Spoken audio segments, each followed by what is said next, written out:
My name is Dustin Paisley. I graduated in 2015 from Mount Royal University's Entrepreneurship program. I'm currently the co-founder at local Apparel, which is a community-based clothing company, and I work as a Manager of Entrepreneurship at ATB Financial. So I think one of the big values that I saw coming out of the entrepreneurship program at Mount Royal was having the entrepreneurial mindset.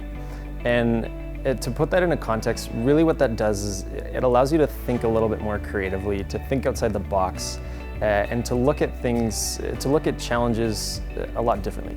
So what I've found since graduating, having that mindset as a tool, is I'm seeing opportunities a lot more, and where some people might see it just as, something, they don't really see it as an opportunity. I think what the entrepreneurial mindset sort of allows you to do is see these opportunities and really have a chance to act on them.